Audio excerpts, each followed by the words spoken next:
नमस्कार। ये पार्ट 2 राजस्थानी साहित्य के प्रथम प्रश्न पत्र मध्यकालीन राजस्थानी काव्य के अंतर्गत हम अध्ययन कर रहे हैं नागदमन सायाजी झूला द्वारा रचित काव्य का। भगवान श्री कृष्ण के नागलीला से जुड़ी हुई इस घटना में बहुत सुंदर तरीके से भगवान श्री कृष्ण ने वर्णन किया है। भगवान श्री कृष्ण की जीवन लीला का कवि ने वर्णन किया है। यहां नागरानी और भगवान श्री कृष्ण का संवाद चल रहा है। जब वो गेंद खेलते खेलते जब गेंद गिर जाती है नदी में, यमुना नदी में, और उस समय यमुना नदी में गिरी हुई गेंद को लेने के लिए भगवान श्री कृष्ण यमुना नदी में प्रवेश करते हैं और गेंद को तो भूल जाते हैं, लेकिन उन्हें तो जाना होता है नागराज का दमन करने के लिए, और वो नागलोक में पहुंच जाते हैं। वहाँ नागरानी और उसका संवाद है। हम पिछले क्रम में भी यही देख रहे हैं, आज से उसके आगे के संवाद को देखते हैं, जहां भगवान उन्हें कह रहे हैं कि नागरानी तुम जाओ, अपने पति नागराज को जगाओ, मैं उनसे युद्ध करना चाहता हूं। तब नागरानियों को पता नहीं है कौन है बालक, और वो कहती है अरे तू तो बहुत छोटा बालक है, तुझे पता नहीं तो ये जिद कर रहा है, तो हठ कर रहा है, तेरा ये बाल हठ तेरी मृत्यु का कारक बन जाएगा, क्योंकि तूने अभी तक नागराज को देखा नहीं है, उसके जो प्रभाव है उसका तूने अभी तक देखा नहीं उसके प्रभाव को, इसलिए तू ऐसा बोल रहा है। देखिए क्या कहती है। और उसने कहा ये जो सीधा है, तू जो उसे चुनौती दे रहा है, यह चुनौती मृत्यु को निमंत्रण देने वाली चुनौती है। देखिए आगे क्या कहती है। यहां तक का प्रसंग हम देख चुके हैं। आगे वो कह रही, न दीठो कदी या न नेत्र निहाली, काने ही नथी सांभलियो नाग काली, दरबार काली तणो मेली डावो, खड़े जम राणा नको लाभ पावो। देखिए उसके रौद्र का, उसके भय को दिखाते हुए कह रही है। क्या कह रही है नागरानी? कि अभी तक तुमने उसको अपनी आंखों से देखा ही नहीं, कैसा है नागराज। न दीठो कदी है न नेत्र नियाली, कभी तूने उसको देखा भी नहीं, अपनी आंखों से भी तूने कभी उनको देखा ही नहीं अच्छी तरह से।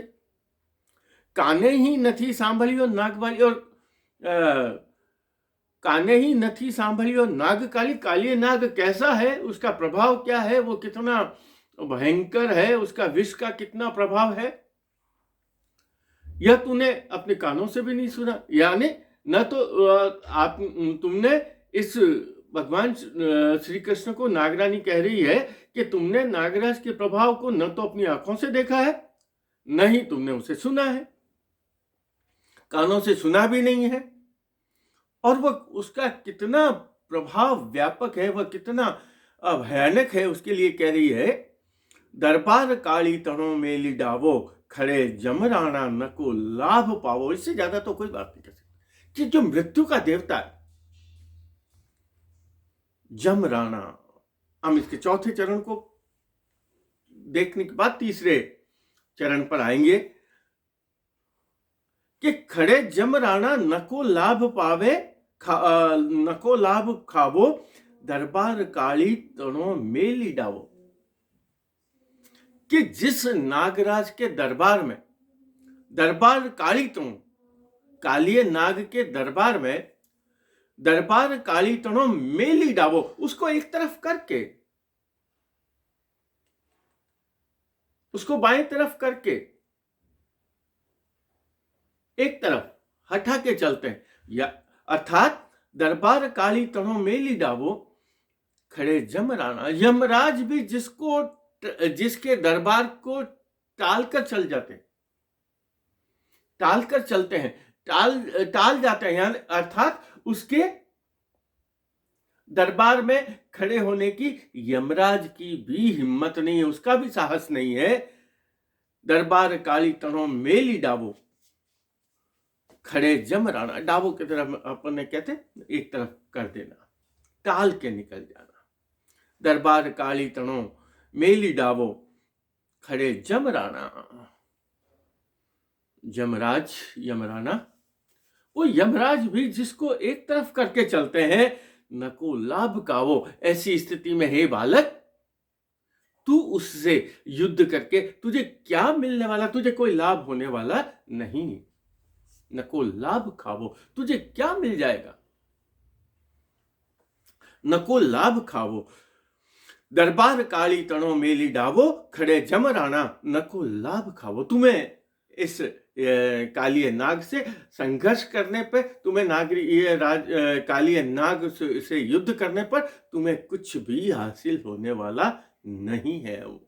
उसका विष का, उसका भय का उसका इतना आतंक है कि जिसे यमराज भी एक तरफ होकर टाल कर निकल जाते हैं, उस नागराज से तुम संघर्ष करके कुछ भी प्राप्त नहीं कर पाओगे। इसके विपरीत तुम अपनी मृत्यु को ही बुला रहे हो। यहां लिखा नहीं है, लेकिन ऊपर वाले में संकेत किया है कि तुम्हारा ये जो आह्वान है ना, तुम जो बात कह रहे हो ना, ये मृत्यु को निमंत्रण देने वाली बात है। तो यहां उसी बात को, तुम्हें कुछ भी मिलने वाला नहीं है। आगे बताइए। अब उसे कह रहे, तू अभी तक मैंने जो आपको बार बार बाल हट की बात कह रहा हूं, यहां और कह रही उसको स्पष्ट किया। चाला म करे सामूहा जुत चाला, तुम्हें इस तरह से चाला करना, बहाना करना, दिखाई देना, कार्य करना, ऐसे लक्षण दिखाना, वो चाला सत्य है। चाला मां करे, ऐसा लक्षण मत दिखाओ, ऐसी बात मत करो। कैसी बात मत करो? चाला मां करे सामूहा युद्ध चाला, ऐसी बात नहीं करनी चाहिए। हमें ऐसा कार्य नहीं करना चाहिए जो युद्ध को निमंत्रण देने वाला हो। और युद्ध भी किसको निमंत्रण दे रहा है? भगवान श्री कृष्ण को कहा, तू ये जो बातें कर रहा है ना, इससे तू युद्ध को निमंत्रण दे रहा है, और युद्ध को नहीं बल्कि अपनी मृत्यु को निमंत्रण दे रहा है। चाला मां करे है सामूहा युद्ध चाला, क्योंकि आगे उसने कहा, क्योंकि अभी तो तू बालक है। और बालक होने का संकेत किस प्रकार दे रही है? हमारे यहाँ 3 साल 5 साल तक का बच्चा होता है, तब तक उसके मुंडन संस्कार नहीं किया जाता। तो उससे कहा, मुंडन संस्कार नहीं हुआ है तेरा अभी तक, तो मुंडन संस्कार 3 या 5 साल तक किया जाता है। वैसे कहीं कहीं 9, 11, 13 में भी किया जाता है, लेकिन सामान्य जो किया जाता है 5 वर्ष तक किया जाता है। तो उसके कहा, चाला मां करे सामूहा युद्ध चाला, बधारिया न थारे अजय बाल बाला। हे बालक, अभी तक तो तेरे जन्म के बाल भी नहीं काटे गए, अभी तक तेरा मुंडन संस्कार भी नहीं हुआ। कहने का अभिप्राय, अभी तो तू बहुत छोटा है, और इस अवस्था में तू क्या जिद कर रहा है? तू क्या हट कर रहा है? तू हट कर रहा है नागराज से युद्ध करने की, जो तेरे लिए बहुत कष्टकारी हो सकता है। चाला मां करे सामूहा युद्ध चाला, बधारिया न थारे अजय बाल बाला। अभी तक तो तेरी उम्र क्या है? हम भी अभी भी बोलचाल की बात में खेलने खाने की उम्र है। तुम्हारी आयु तो भी खेलने की, खाने की है, मस्ती करने की है, मौज मस्ती करने की है, बाल्यावस्था में आनंद करने की है तुम्हारी उम्र। तो उसने क्या कहा? चाला मां करे सामूहा युद्ध चाला, बधारिया न थारे अजय बाल बाला, खेलीजे रमीजे पिता मातु कोड़ा। अपने माता पिता की गोदी में खेलने की उम्र है तुम्हारी। तो तुम्हारी आयु अभी तक माता पिता के गोदी में खेलने की है। खेलीजे रमीजे पिता मातु खोड़ा, भरीजे नहीं आब सूं बाथ भोड़ा। देखिए, हमारे यहाँ मुहावरा है, आसमान को मुट्ठी में लेना, आसमान को बाहों में ले लेना। तो यहाँ उसका परिचय देते हुए कहा गया है, भरीजे नहीं आब सूं बाथ भोला। हे भोले बालक, हे अबोध बालक, कोई भी व्यक्ति आसमान को अपनी बाहों में नहीं ले सकता। यही तेरे साथ है हे भोले बालक। तू जो कार्य करने जा रहा है वह इतना ही असंभव है जितना आसमान को अपनी बाहों में समेटना। आभ, आभ यानी आभा, आभो, आभो यानी आकाश, आसमान। तो कहा भरी जे नहीं आभ सू बात होगा। कभी भी हम आसमान को अपनी बाहों में समेट नहीं सकते। तो तू जो ये प्रयास कर रहा है हे बालक, तेरा भी यह प्रयास ऐसा ही है। कैसा? जैसा कि हम किसी भी बात के लिए कह सकते हैं कि जिस प्रकार आसमान को बाहों में नहीं समाया जा सकता या वह असंभव है, ठीक उसी प्रकार तेरा भी इस नागराज से यह युद्ध करना उतना ही असंभव है, या उससे विजय प्राप्त करना भी उतना ही असंभव। युद्ध करना, विजय तो बहुत अलग की बात है, युद्ध करना ही उतना ही असंभव है। तू युद्ध नहीं कर सकता, या तेरा जो प्रयास है वह ऐसा ही लग रहा है। जैसे कोई दावा कर सकता है कि मैं आसमान को अपने बाहों में भर सकता हूं, ठीक वैसा ही दावा, ठीक वैसी ही बात तुम भी, या ठीक वैसी चुनौती तुम भी दे रहे हो कि मैं नागराज से युद्ध करूंगा। अभी और आगे देखिए और क्या कह रहा है। जुड़ेवा जो तू नाग काली जगावे, अजय मुख पे पानरी सोड़ी आवे, जुने वेश तारी परस्य सने हो, काली नाग सू जुद्ध रो लाग के हो। देखिए क्या सुंदर बात कह रहा है कवि, नागरानी से कह रहा है। आखिर नागरानियां स्त्री हैं, नारी हैं। एक माता के, नारी के मन में, नारी के हृदय में एक माता का भाव होता है, एक वात्सल्य का भाव कहीं न कहीं रूप में छुपा हुआ होता है। और वही छुपा हुआ वात्सल्य का स्वरूप यहां भी भगवान श्री कृष्ण के, जबकि वो उसके पति से युद्ध करने की बात को कह रहा है, लेकिन उसे क्या कह रही, कैसे उसको बालक को समझा रही है। जुड़े बाजू तू नाग काली जवा। अब तू जुट गया है, या तू हट कर रहा है। किसके लिए हट कर रहा है? कि मुझे कालिय नाग से युद्ध करना है। जुड़े बाजू, जू यदि तू आज किसमें जुट गया है? तू किस बात की जिद कर रहा है? तू किस बात की हट कर रहा है? जुड़े बाजू तू नाग काली जगावे, कि तू यह हट कर रहा है कि कालिय नाग को जगाओ।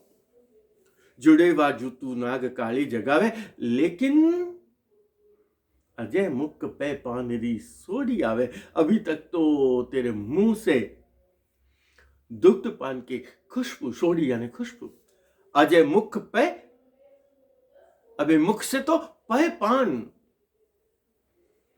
अजय मुख पय पान री सोडिया, सोडिया यानी सुगंध, बिनी बिनी खुशबू आती है। छोटे बालक होते हैं ना, उनको यदि हम अपने पास लेते हैं तो कई बार उसमें उनमें एक दूध की गंध होती है। वही गंध की बात यहाँ कर रही है। अजय मुख पय पान, पय पान दूध की, या हम कह सकते हैं अभी तो तेरे दूध के दांत भी नहीं टूटे। जुड़े बाजू तू नाग काली जगावे, अजय मुख पय पान री सोडी आवे, जुने वेश तारी परस से सने हो, काली नाग सू जुद्रो लाग के हो। देखिए कितनी सुंदर कवि बात कह रहा है। जो मैंने अभी आपको कहा, वात्सल्य का भाव जो जागृत हो रहा है नारी के मन में, वह नागरानियों के मन में, उसने क्या कहा, तेरे तो मुंह से अभी तक दूध की खुशबू आ रही है, पान की खुशबू आ रही है, और तेरे को तो देख के सबके हृदय में प्रेम का भाव जागृत होता है।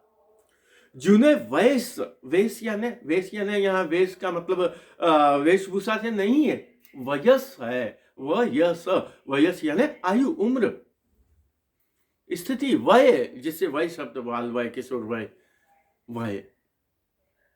जुने वयस तारी, तेरी इस वयस, तेरी इस अवस्था को, तेरी इस बाल्यावस्था को तो देखकर, जुने वेश तारी परस से सने हो, हम स्नेह से, प्यार से अभिभूत हो जाते हैं। ये कितना सुंदर बालक है। तेरी इस अवस्था को देखकर तो जुने वेश तारी परस से सने हो। अब ऐसी अवस्था में हे बालक, तुम हमें यह बताओ, क्या बताओ, काली नाग सु जुद्ध रो लाग के हो। लाग क्या आकर्षण है, तू क्यों कालिए नाग से काली नाग सु जुद्रो लाग के हो, तू किस कारण से कालिए नाग से युद्ध करना चाहता है, क्या कारण है, क्यों तू हठ कर रहा है, और वो हठ क्या है कि मैं कालिया नाग से युद्ध करूंगा, तू इस तरह का हठ क्यों कर रहा है। अब जैसे बालक को समझाते हैं ना, कोई बालक हठ करता है तो उसे समझाते हैं, देख ऐसे ऐसे ऐसे ऐसे ऐसे, इसलिए ऐसा नहीं करना चाहिए। हम अलग अलग अपने तर्क देते हैं, बालक अपना तर्क देता है, और हम उन तर्कों के आधार पर उस बालक को जो हठ कर रहा है उसे समझाने का, बुझाने का प्रयास करते हैं। यदि वह बहुत तीव्र आक्रोश में है तब भी उसे समझाने का प्रयास करते हैं। तो यहां नागरानी भी आगे वाले प्रसंग में यही है। उसने कहा ठीक है, आप युद्ध करना चाहते हो, ठीक है, समझा दिया। अब वो समझ नहीं रहा है, अब उसे फिर समझा रही। अच्छा, तो युद्ध करने के लिए आया, तो किस तैयारी के साथ आया। अब यहां एक विशेष बात मैं आपको संकेत करना चाहता हूं। यहां छंद संख्या 41 से लेकर 50 तक, हम अब तक 40 का अध्ययन कर चुके हैं। 41 से लेकर 50 तक का जो पूरा वर्णन है, वह वर्णन थोड़ा एक आध कहीं ऊपर नीचे है, उसको कहीं छोड़कर, यानी छंद में किसी और बात का भी उल्लेख है, लेकिन उस छंद में संपूर्ण रूप से एक सेना का वर्णन है, एक सैनिक के वीरता का वर्णन है, एक सैनिक के वेशभूषा का वर्णन है, अस्त्र शस्त्रों का वर्णन है, सेना के संगठन का वर्णन है। इस रूप में यह दिखाई देता है हमें कि उस समय के जो कवि थे, मध्यकालीन राजस्थान के जो कवि थे, वो कवि जितना कलम में सिद्धहस्त थे, उतनी ही वो युद्ध कला को भी जानते थे। उन्हें संपूर्ण रूप से समस्त अस्त्र शस्त्रों, सैन्य संगठन संचालन का ज्ञान था, और इस ज्ञान का संकेत हमें इन 10 छंदों में हमें दिखाई देता है। वैसे मैं इनको बहुत ही संकेत रूप में ही आपको समझाऊंगा, क्योंकि जब तक आप इसको मूल पाठ को नहीं देखेंगे तब तक इस बात को मेरे केवल समझाने से आपको नहीं समझ में आएगा। इसलिए आप इसके मूल पाठ को मैं संकेत कर रहा हूं कि इसमें किस बात का है संकेत, इसमें किसका संकेत है, इसमें किसका संकेत है, वो देखिए, देखते अपन बात करते हैं। अब वापस देखिए, या वापस बात को मैं अपने मूल प्रसंग पर आता हूं। चवा बाल देखो किसु काल छेड़े, कटक्का अटक्का नहीं तुझ केड़े। देखिए, मैंने अभी आपको कहा, फिर बालक को समझा दिया। चवा, मैं कह रही हूं, चवा बाल देखे, मैं तू बच्चा है इसलिए तुझे समझा रही हूं। चवा बाल देखे किसु काल छेड़े, तू क्यों अपनी मृत्यु को निमंत्रण दे रहा है। चवा बाल देखे किसु काल छेड़े, क्यों अपनी मृत्यु से को छेड़ने जा रहा है। यहां काल का साक्षात प्रतीक है, मृत्यु का साक्षात प्रतीक है नागराज। नागराज से संघर्ष करना और अपनी मृत्यु को निमंत्रण देना बराबर है, तो तू क्यों अपने मृत्यु को निमंत्रण दे रहा है। चवा बाल देखे किसु काल छेड़े, क्यों तू अपनी काल के साथ छेड़खानी कर रहा है, अपनी मृत्यु के साथ, अपने जीवन के साथ क्यों छेड़खानी कर रहा है।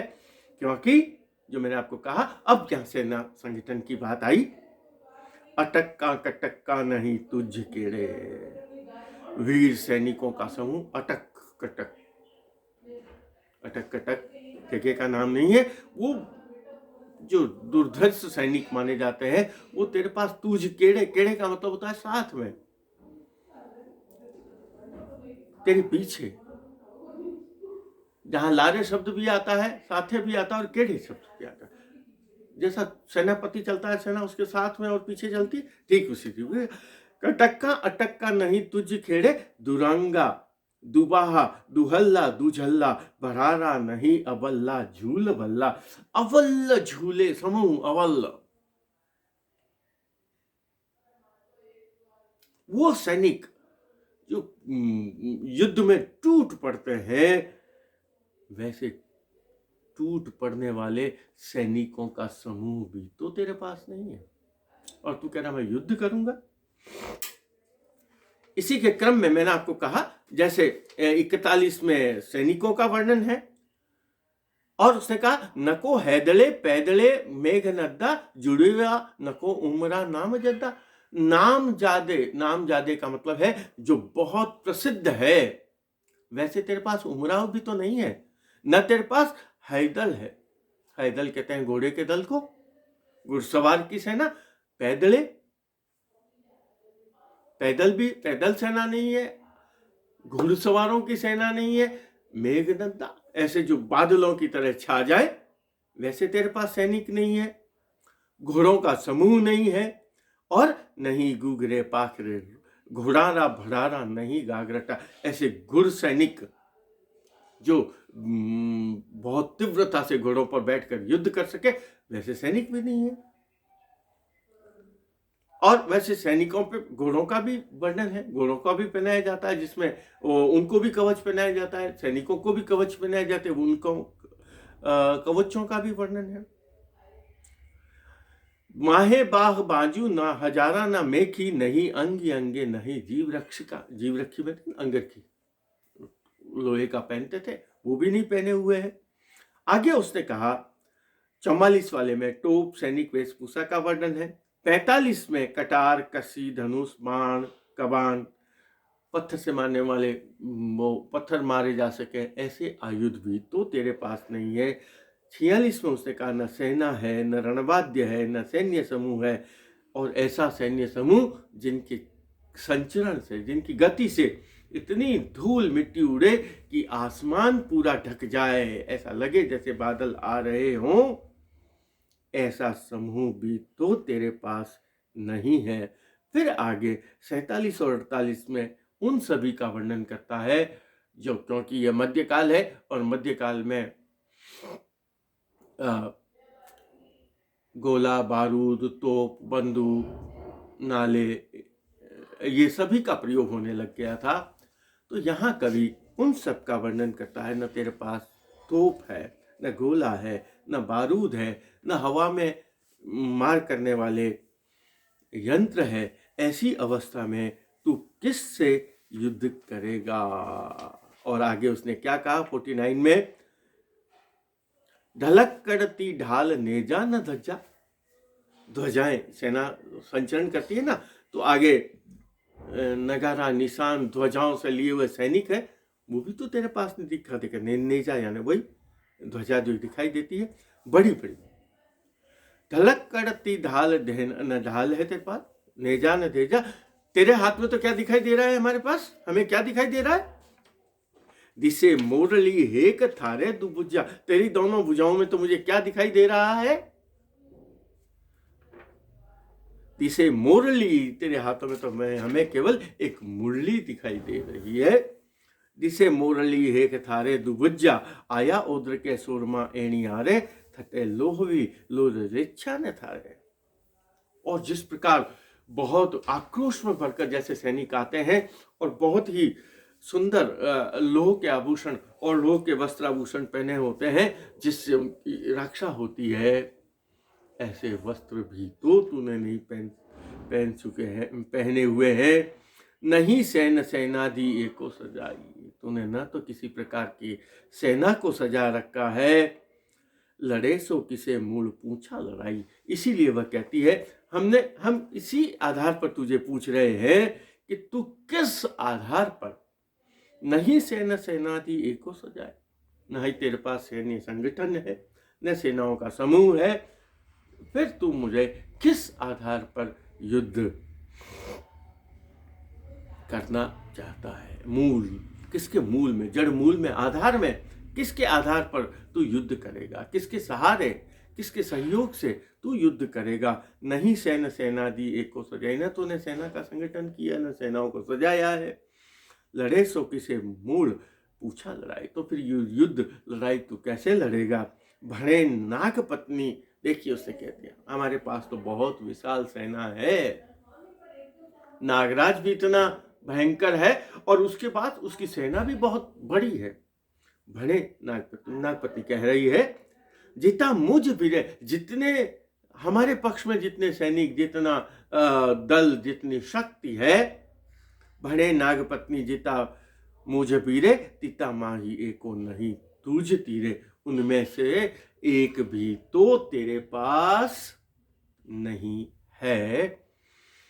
यहां आगे और उसने कहा, कटक का खगा बाहरो नाग के काछे, अमा नागणी पत्यरो जूझ आजे। अब वहां कह रही है, आज हमारा भगवान श्री कृष्ण अपना 51वें वाले में छंद में आ जाते हैं, जहां भगवान श्री कृष्ण कह रहे हैं कि हमारा जो युद्ध होगा ना नागरानी, कटक का खगा बाहरो, हमारा जो युद्ध होगा इन अटक कटक सैनिक, युद्ध, अस्त्र शस्त्र इनके बिना होगा। अटक का खगा बाहरो नाग काछे, हम लड़ाई होगी, अमा नागणी पत्यरो जूझ आछे, लेकिन मैं वो नागिन से युद्ध करूंगा। बुलाड़ो जगाड़ो जुओ युद्ध बाते, तुम तो एक काम करो, हमारा जो युद्ध होगा, हमारा जो संघर्ष होगा, वह संघर्ष इन सेनाओं के हथियारों के बिना होगा। और तुम तो केवल एक काम करो। क्या कहता है भगवान श्री कृष्ण नागरानियों से? वह बाल श्री कृष्ण, बुलाड़ो जगाड़ो जुओ युद्ध बातें, तुम तो जाओ अपने पति को जगाओ, बुलाड़ो जगाड़ो जुओ युद्ध बातें, और उससे कह तुम युद्ध के लिए जुट जाओ। युद्ध बात है, हमारा जो युद्ध होगा ना वो बाहुओं के बल पर युद्ध होगा। बुलाड़ो जगाड़ो जुओ युद्ध बातें, हारियां जीपियां करता रहाते। देखिए कितनी बार भगवान श्री कृष्ण अपने मुंह से कह रहे हैं कि हार या जीत, हारियां जीपियां करता रहागे। जो पूरा करता है जो ईश्वर है, लेकिन कभी का मन अभी तक उस बालक को बालक के रूप में कहने के लिए कह रही है कि कौन हारेगा कौन जीतेगा, यह तो भगवान के हाथ की बात है, लेकिन तुम जाओ अपने पति को बुलाकर लाओ। आज इतना ही, धन्यवाद।